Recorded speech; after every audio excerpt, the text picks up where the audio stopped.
गरीबदास ये वक्त जाता है रोग इस पैरे नु, इस मनुष्य जीवन का समय पैरा माने समय, ये हाथ से छूट गया फिर रोया करोगे कुत्ता बनकर रात ने, कुत्ता करा करो, उसको याद आता है बात बिगड़ गई सारी।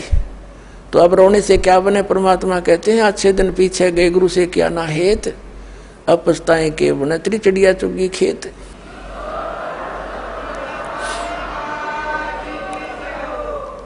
अब परमात्मा स्वयं ही वहां से चल कर आते हैं जहां वो भगवान रहते हैं, वेद गवाही देते हैं कि वहां से चलकर आता है, एक साधु रूप बनाकर कहीं भी प्रकट हो जाता। 3 प्रकार से परमात्मा हमारी धारण पोषण करता है। एक रूप में तो सतलोक में रहते हैं, स्थायी रूप में तेजो में शरीर मालिक का, करोड़ सूर्य मरादे करोड़ चंद्रमा से एक रूम की शोभा। सतलोक में, अलखलोक में भिन्न शोभा है। परमात्मा एक ही है, रूप अनेक बना रहा है वहां पर। फिर वो परमात्मा वहां से गति करके आता, अच्छी आत्माओं को मिलता है जो दृढ़ भक्त होते हैं।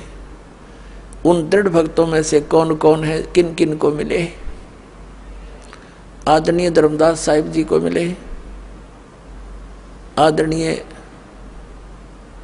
मुल्कदास साहिब जी को मिले, आदरणीय नानक साहिब जी सिख धर्म के प्रवर्तक, आदरणीय नानक देव साहिब जी से मिले, आदरणीय दादू साहिब जी से मिले, आदरणीय गरीबदास साहिब गांव छुड़ानी जिला जज्जर वाले को मिले, आदरणीय गीसा दास साहिब गांव खेखड़ा जिला मेरठ उत्तर प्रदेश वाले को मिले, और अनेकों को मिले हैं। इनका तो मूल प्रमाण हमारे सदग्रंथों में हमारे पास उपलब्ध है। वैसे कोड वर्डों में सांकेतिक बहुत वर्णन और भी मिलता है, जैसे आदरणीय नामदेव जी को भी मालिक मिले थे आके, क्योंकि हम बच्चे उसी के हैं, वही आकर उसी को दया आती है जो अच्छी आत्मा भक्ति की तरफ अग्रसर है, मिसगाइडेड है, उनको आकर मिलते हैं। कहीं भी आकर कोई भी लीला कर लेते हैं, उनको सतमार्ग बताकर फिर अंतर्ध्यान हो जाते हैं।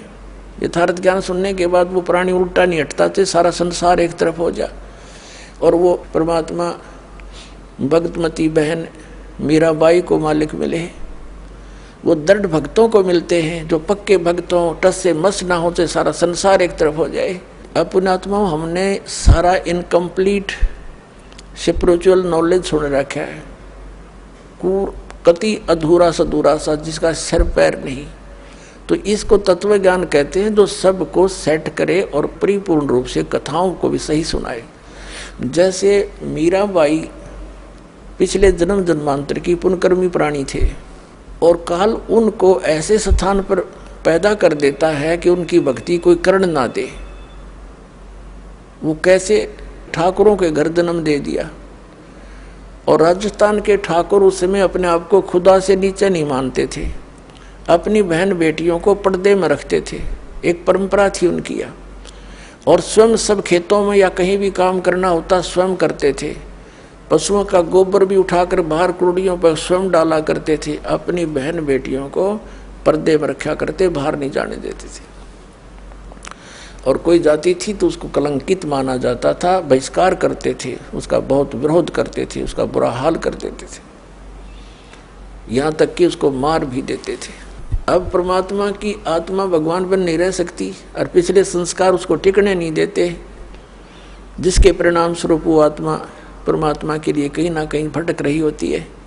काल ने जगह जगह एजेंट बैठा रखे अपने, कहीं देखोगे कोई पूजा पाड़निया, कितने कोई पत्रालियाँ बैठा ला तेरी भविष्य बता दूँ, आजा बैठ जा धर दे 20 रुपये। फिर ये नकली संत, ये पंथ बना रखे नेरे, ये सारे एजेंट काल ने छोड़ रखे मिसगाइड करने के लिए। एक दयालु दाता हमारा पिता विधाता है, कबीर भगवान वो स्वयं आता है। वो जब ज्ञान देने लगता है तो विरोधी लोग असंख्य होते हैं। वो नकली संतों की जिनकी रोजी रोटियां बंद होने की संभावना हो जाती है, वो जनता को भड़का देते थे, हमें अपने पिता का विरोधी बना देते थे, अपने स्वार्थवश वो नकली, जिस कारण से वो खामियाना अभी तक हम भर रहे हैं, भोग रहे हैं। तो पुण्यात्मा मीराबाई की कसक बहुत ज़्यादा थी भगवान में। उसकी माँ भी धार्मिक थी। माता से उसने पता चला, श्री कृष्ण जी की मूर्ति बना करके वो उसके गुणों से परिचित होकर के भगवान श्री कृष्ण को अपना इष्ट रूप में मानकर पूजा करने लगी। अब जब उसका विवाह करने लगे तो उसकी माँ, उसने स्पष्ट कह दिया कि माता मैं दूसरी शादी नहीं कर सकती, मैंने तो ब्याह कर लिया भगवान से। तो नहीं माना, समाज का कारण था, जबरदस्ती उसका ब्याह कर दिया।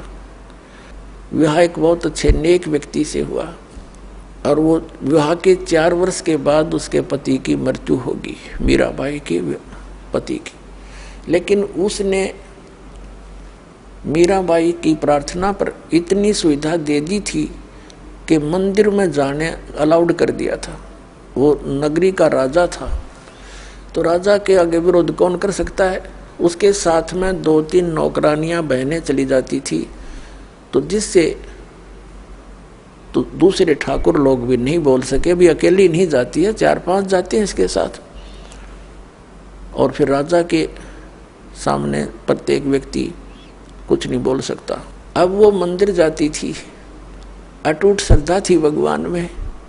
अब परमात्मा कहते हैं 100 छल छिद्र मैं करूं अपने जन के काज, 100 छल छिद्र मैं करूं।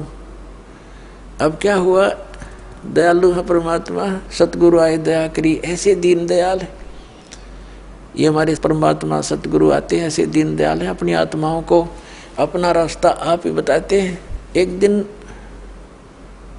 कुछ परमात्मा कबीर जी के शिष्य हो गए थे, रविदास जी और भी कई शिष्य हो गए थे, लेकिन रविदास जी उनके बहुत निकट रहते थे और वो चमार जाति से थे।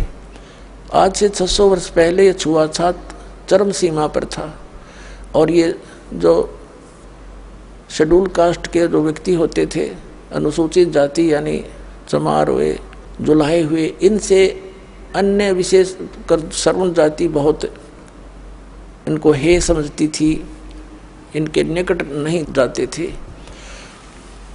तो जिस रास्ते से मीराबाई जाती थी मंदिर में, उसी रास्ते में बीच में एक गरीब की झोपड़ी थी, आगे उसके साथ ही एक लंबा वैसे वन था, वृक्ष थे, खुला मैदान था। वहाँ परमात्मा कबीर जी और रविदास जी दोनों संत रूप में वहाँ सत्संग करने लग गए। अब मीराबाई जा रही थी मंदिर में और जब देखा जाते समय कि कोई साधु संत आए हैं, लोग इकट्ठे हो रहे हैं, वापस आई 1-2 घंटा मंदिर में अपनी करके पूजा अर्चना, तो वापस देखा तो वहाँ सत्संग हो रहा था।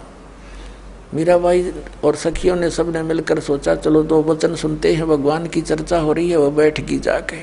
परमात्मा तो आए इसीलिए थे, उस अपनी आत्मा को कहते हैं गोता मारूं स्वर्ग में जा बैठूं पाताल, कह कबीर ढूंढता फिर अपने हीरे मोती लाल। जैसे परमात्मा ने सबको ऐसे ही खोजा, तो मीराबाई सत्संग सुनने लगी। परमात्मा ने सत्संग वही किया जो राम और कृष्ण के बारे में वो किया करते थे। गुण तीनों की भक्ति में ये भूल पड़ो संसारे, कह कबीर निज नाम बिना कैसे उतरो पारे। 3 देव की जो करते भक्ति, इनकी कदे ना होवे मुक्ति। सारी कथा कहानी सुनाई भगवान ने। ब्रह्मा विष्णु महेश नासवान है, इनसे ऊपर कोई और परम शक्ति है, अपने को छुपा कर दाता बताया करते थे। मीराबाई को शौक लगा जैसे बिजली का झटका लगा करे, क्योंकि वो श्री कृष्ण की पुजारण थी, श्री विष्णु की पुजारण थी। पहली बार तो पुण्यात्माओं सबके साथ ऐसी घटना घटी। दास को भी ऐसा झटका लगा था, जब क्योंकि दास श्री कृष्ण और विष्णु का कट्टर पुजारी था, हनुमान जी के व्रत रखता था। श्याम जी हमारे दादा लाई वह गांव पूरी साजली पूजा वो भी करता था। तो पहली बार दास को भी बड़ा दुख हुआ था, लेकिन सहन करके फिर आगे जानने की चेष्टा की तो हृदय के पट खुल गए, स्पष्ट दिखाई देता है। पहले मोतियाबिंद था, हमारा ऑपरेशन हो गया, अब हृदय वाली आंखें काम करने लगेगी। अब मीराबाई को बड़ा दुख हुआ। सत्संग के बाद कहने लगी महाराज जी आप क्या बात कह रहे हो, क्योंकि पुण्यात्मा कोई भी जो प्रसन्न भी करते हैं वो सभ्य तरीके से करते हैं। कहने लगी महाराज जी हमने तो कभी ये बात सुनी नहीं, आप जो बता रहे हो। तब परमेश्वर ने कहा बेटी जो नहीं सुनी वही सुनाने आया हूं मैं। जो तुमने सुना है वो लोकवेद है, दंत कथाएं हैं।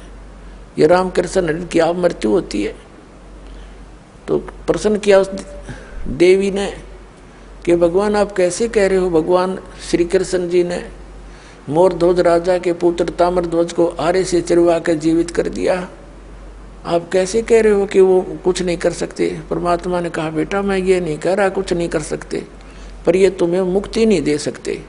फिर इनकी सामर्थ्य देख लो। मोर ध्वज राजा का लड़का तो श्री कृष्ण ने जाके जीवित कर दिया क्योंकि उसके सांस शेष थे, उसकी आयु शेष थी, इतना ये कर सकते हैं। ये तो एक जादूगर कर देता है, छोटे मोटे साधु संत कर देते हैं।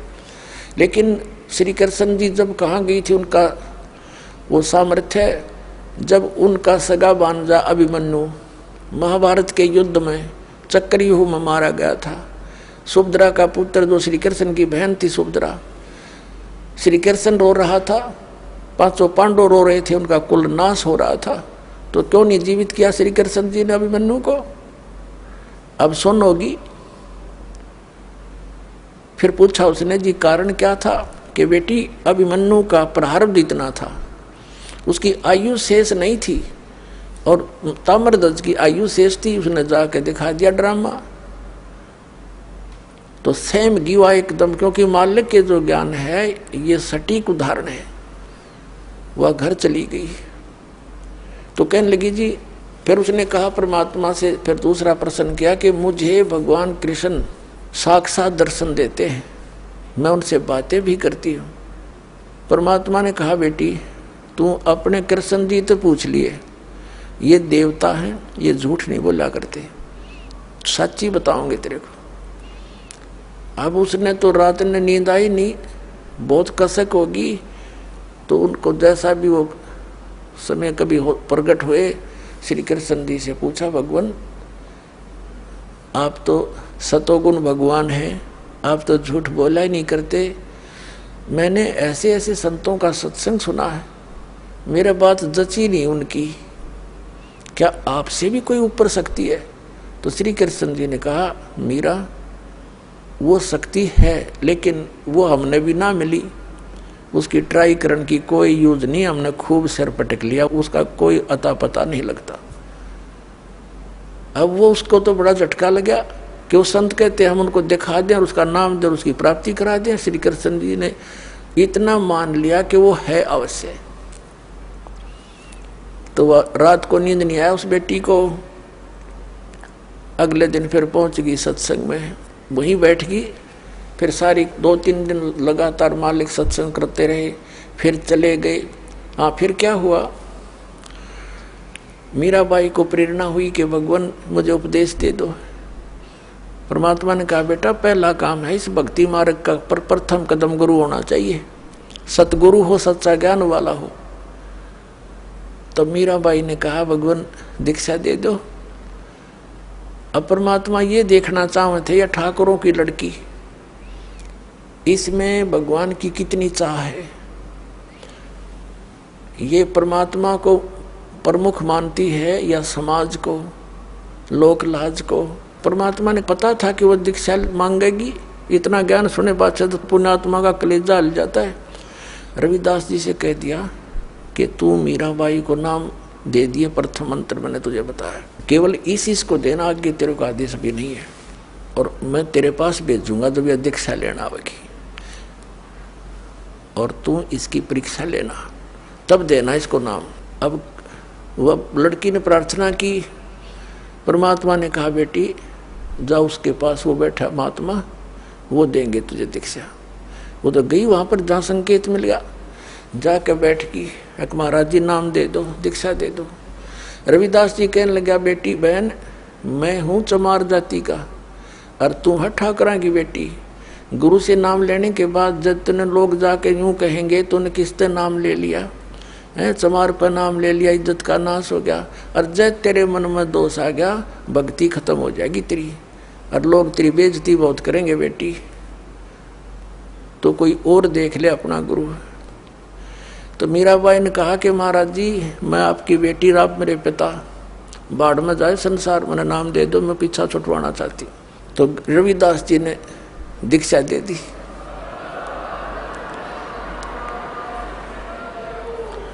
अपने आत्माओं भक्तों के लक्षण ये होते हैं, वो लोक लाज नहीं करते, परमात्मा की वाणी में भी गरीबदास साहिब बताते हैं, लोक लाज ना कीजिए निर्भय हो रहिए, और यो मन चावे राम को तो दासा तन करिए।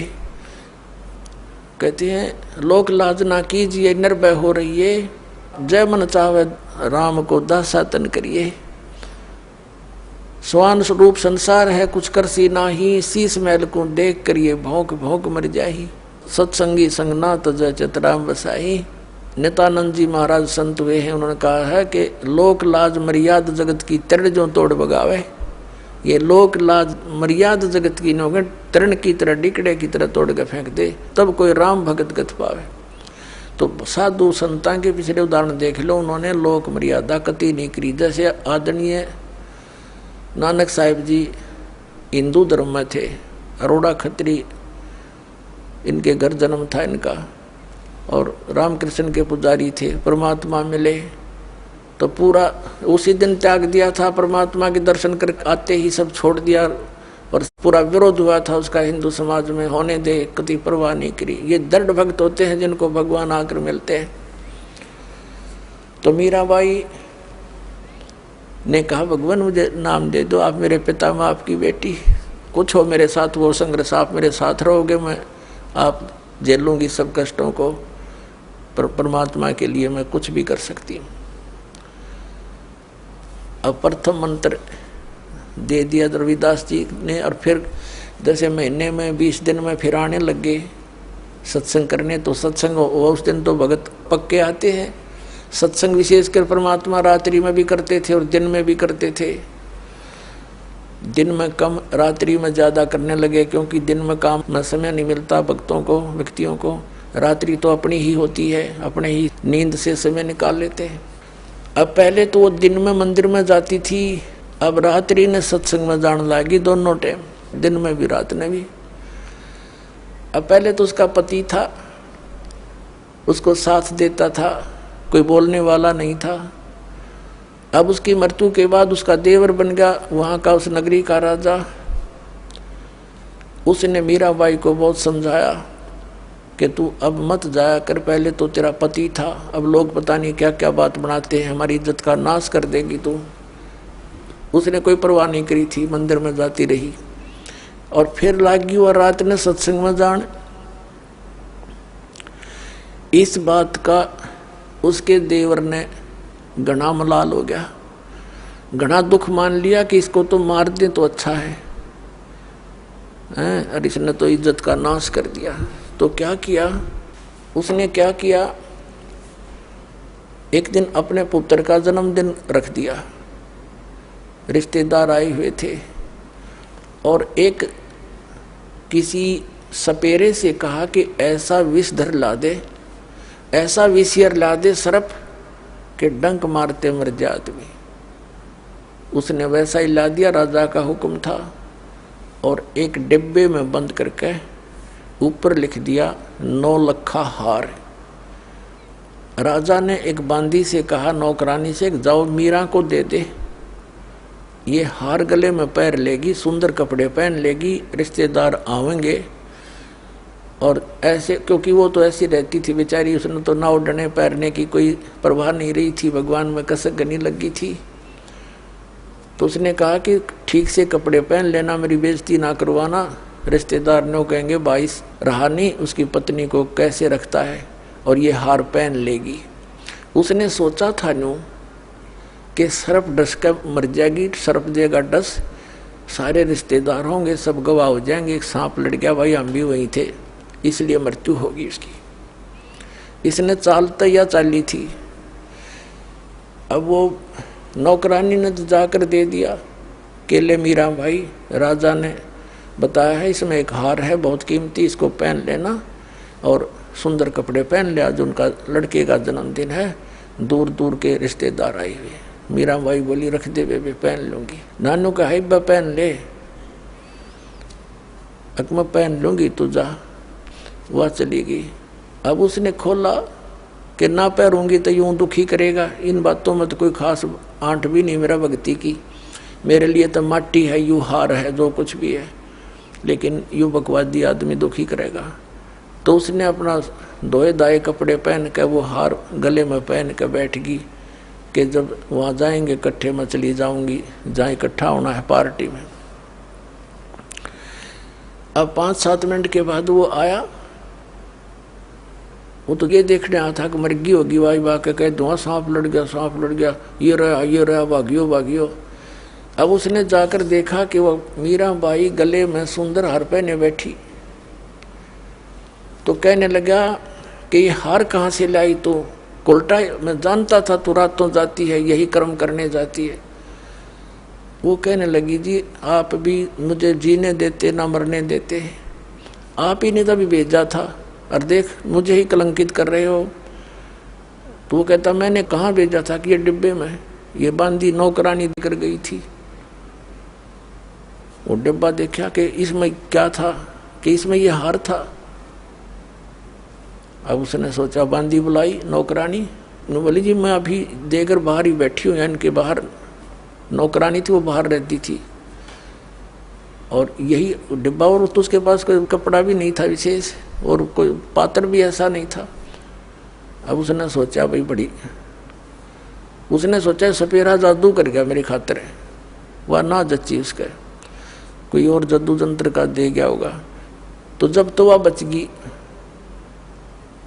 एक दिन उसने क्या किया कि एक विष मंगवाया, विष डालकर एक प्याले से, उन्हें सोचा या मरती नहीं, मानती नहीं, इसने इज्जत का नाश कर दिया, जिसको जहर से मार देते हैं। उसको कहा विष, साथ गया तलवार लेकर कि ये जहर पी ले, ये विष है इसके अंदर, या तो इसको पी लेना तेरी गर्दन काटूंगा। तलवार लेकर खड़ा हो गया। मीराबाई ने सोचा मारना तो इसने है ही, तलवार से तो दर्द होगा, विष पे लेती हूँ आराम से मर जाऊंगी। करके मालिक को याद और विष पेगी सारा। और वो देखा खड़ा खड़ा न्यों का न्यों चेहरा, आध घंटे तक बाट देखी दुश्मन ने, वो मरी नहीं, वापस आ गया या वासा होकर। तो परमात्मा कहते हैं मीराबाई को मारन लागे जहर का प्याला प्यारे, पीवत ही अमृत हो लाग्या, हो गया सर्द ही यारे। मन तू पावेगा अपना किया रे, भोगेगा अपना किया रे। भक्ति के अंदर ऐसी शक्ति है पुण्यात्माओं, विश्वास करना इस मालिक पर। ये कथाएं सुना करते थे हम, कथा नहीं थी, ये सच्ची बातें हैं।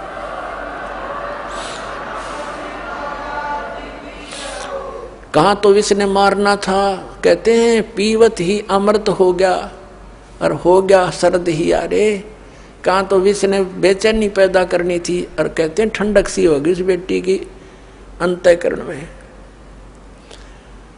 अब उसने सोचा भाई ना तो या मारे तो मरती उसके देवर ने, अब इसका के इलाज करो, इसने तो हमारा बट्ठा बैठा दिया इज्जत का। उसने उसकी माँ बुला ली, मीराबाई की उससे कहा कि मौसी तू समझा दे इसने। और माँ की बात बेटी मान लिया करती है। तो माँ ने बहुत समझाया, बेटी देख इधर उधर जाती है, हमारी तकरार होती है, तो अपनी भक्ति यहाँ कर ले। और वहाँ 100 प्रकार से उसने जैसे तैसे माँ बेटी को समझाती है, अपने सारे जंतर मंत्र कर दिए पर वह ना मानी। फिर यहाँ तक कहा कि बेटी हम ठाकुर, और वो चमार जिस तो तू नाम ले आई, इसमें भी हमारी बेइज्जती का मामला है बेटा, तू मत जाया कर वहाँ।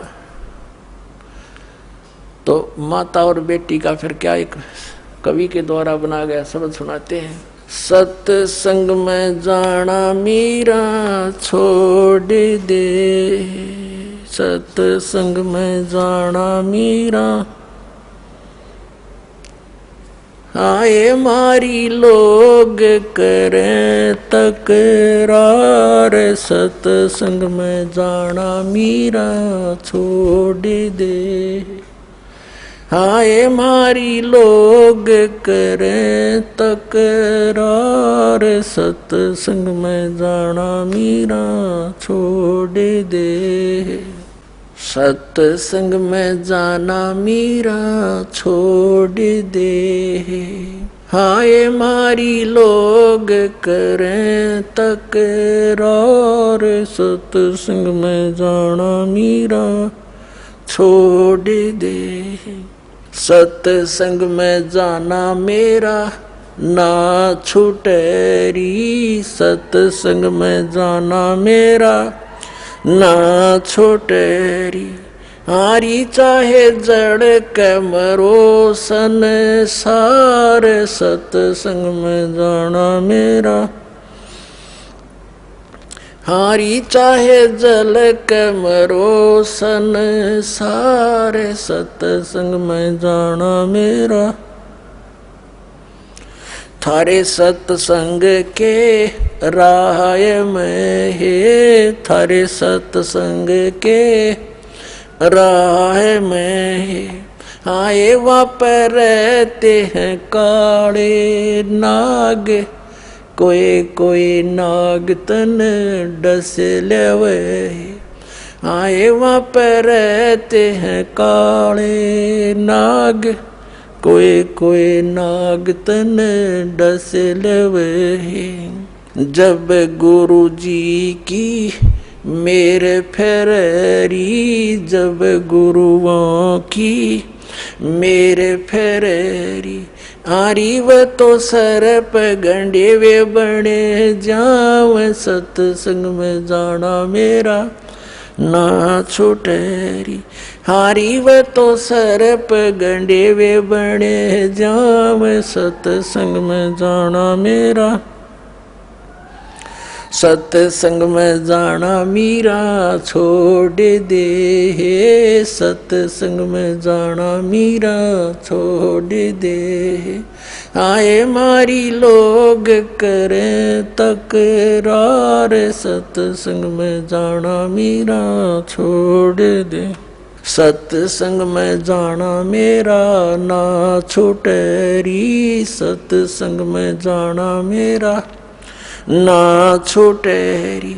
हारी चाहे जड़ के मरो संसार, सत्संग में जाना मेरा। थारे सत्संग के राह में है। वह माता डराना चाहती है बेटी को, तुम्हारे सत्संग के राह में आए वहाँ पर रहते हैं बब्बर शेर, कोई कोई शेर तन खा लेवे। रहते हैं बब्बर शेर, कोई कोई शेर तन खा लेवे। जब गुरु जी की मेहर होवेरी, जब सतगुरु जी की मेहर होवेरी।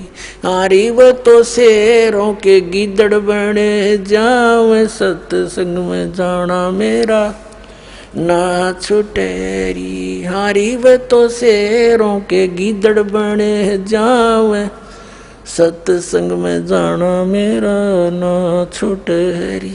थारे सत्संग के बीच में है, थारे सत्संग के बीच में है।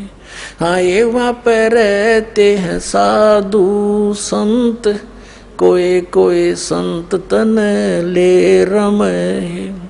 आए वहाँ पर रहते हैं साधु संत, कोई कोई संत तन ले रमे। तेरे री मन में माता पाप है री, तेरे री मन में माता पाप है री। वो संत मेरे माँ बाप हैं री, वो संत मेरे माँ बाप हैं री। हारी वह तो कर देंगे बेड़ा पार, सत्संग में जाना मेरा ना छुटेरी। हारी वे तो कर देंगे बेड़ा पार, सत्संग में जाना मेरा ना छुटेरी। सत्संग में जाना मेरा छोड़ दे, सत्संग में जाना मेरा छोड़ दे। हाय मारी लोग करें तकरार, सत्संग में जाना मेरा छोड़ दे। सत्संग में जाना मेरा ना छोटे री, सत्संग में जाना मेरा ना छोटे री।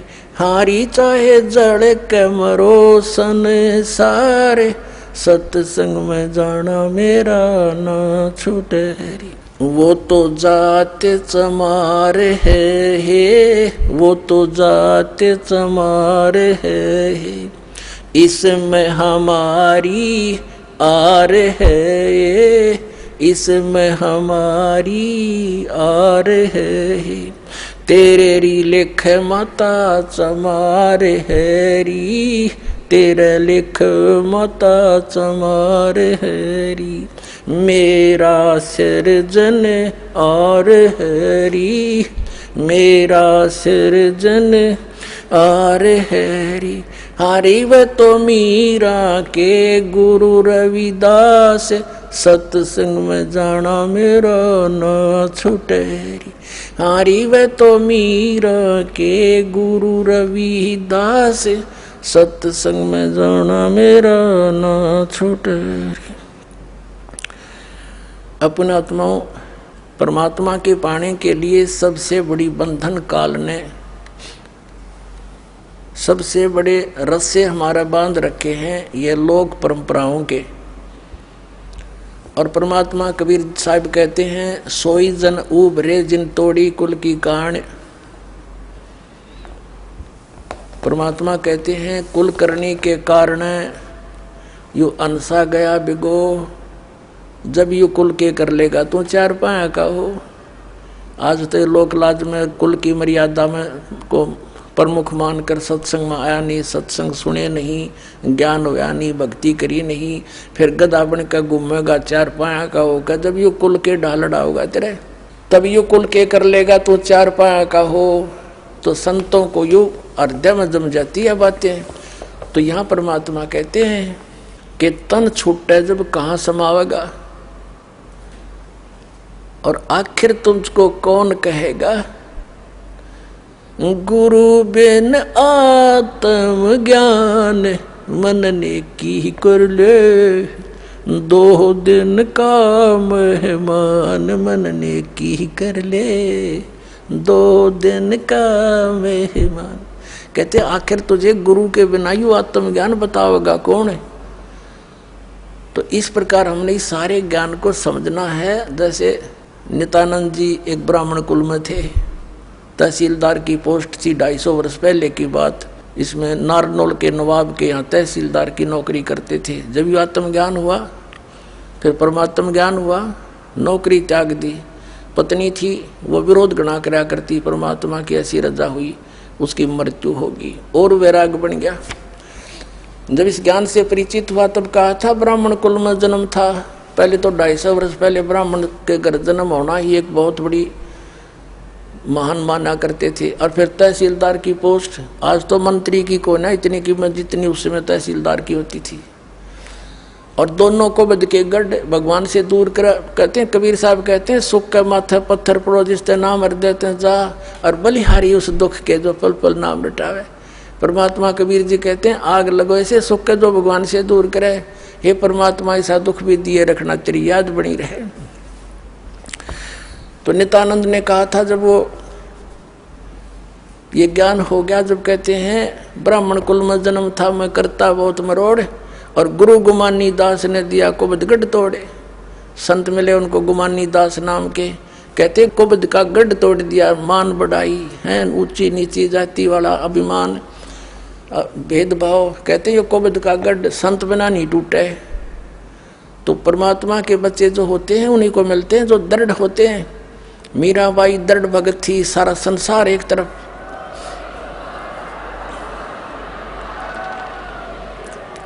अपने आत्माओं मीराबाई ने देखा है, रोज बकवाद करता है ये, कभी मारने की चेष्टा करता, घर त्याग कर चली गई, वृंदावन में रहने लगी।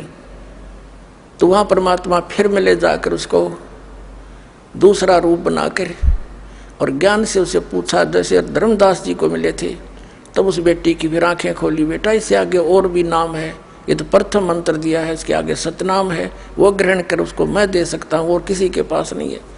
तब मीराबाई ने परमात्मा कबीर जी से फिर मंत्र लिया, तब उसका कल्याण हुआ। बोलो सतगुरुदेव।